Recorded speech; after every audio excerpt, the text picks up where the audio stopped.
সুপ্রিয় দর্শকবৃন্দু, আসসালামু আলাইকুম। শুরুতেই জানিয়ে দেব আজকের সংবাদ শিরোনাম, তারপরে থাকবে এ নিয়ে পুরো বিস্তারিত। বিজয় দিবসে ভবিষ্যতে বাংলাদেশ নিয়ে যে বার্তা দিলেন তারেক রহমান, জানাবো পুরো বিস্তারিত। বিজয় দিবস উপলক্ষে ভবিষ্যতে বাংলাদেশ নিয়ে যে একটি বার্তা দিয়েছেন বিএনপির ভারপ্রাপ্ত চেয়ারম্যান তারেক রহমান, তা হুবহু তুলে ধরা হলো। ফ্যাসিবাদ মুক্ত পরিবেশ পালিত এই বিজয় দিবস অবশ্যই আরো আনন্দের, গৌরবময় এবং তাৎপর্যপূর্ণ।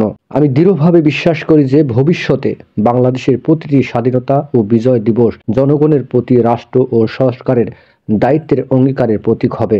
বৈষম্য ও বিভেদমুক্ত বাংলাদেশ গড়তে এই ঐক্যকে কাজে লাগাতে হবে। আমাদের মনে রাখতে হবে, জনগণের ক্ষমতায়ন ছাড়া জাতীয় ঐক্য শক্তিশালী বা টেকসই হতে পারে না। রাষ্ট্র ও রাজনীতিতে গুণগত পরিবর্তন সাধনের জন্য সংস্কার অনিবার্য। অন্তর্বর্তী সরকারের ব্যবহারিক রোডম্যাপ এটি কি অর্জনের পরিকল্পনা করছে এবং প্রয়োজনীয় সময়সীমা জানার অধিকার জনগণের রয়েছে। স্বৈরাচার ও ফ্যাসিবাদের প্রত্যাবর্তন থেকে রাষ্ট্র ও সরকারকে রক্ষা করার জন্য দৈনন্দিন অনুশীলনের একটি গণতান্ত্রিক রাজনৈতিক সংস্কৃতি গড়ে তোলার নিয়ম ও বিধান মেনে চলার মতোই গুরুত্বপূর্ণ।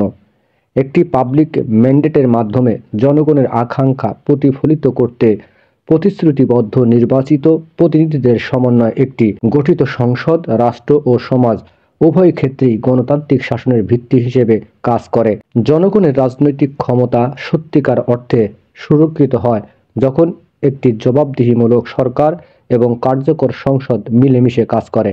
পোস্টের সঙ্গে বাংলাদেশের পতাকার একটি চিপ ছবি ও সংযোগ করেছেন তিনি, যেখানে পথ করে উঠছে বাংলাদেশের লাল সবুজের পতাকা। নিউজটি সম্পূর্ণ দেখার জন্য সবাইকে ধন্যবাদ। বাংলা নিউজের পরবর্তী আপডেট পেতে আমাদের চ্যানেলটি সাবস্ক্রাইব করুন। নিউজটি ভালো লাগলে অবশ্যই লাইক, কমেন্ট, শেয়ার করে অন্যকে দেখার সুযোগ করে দিন। ধন্যবাদ।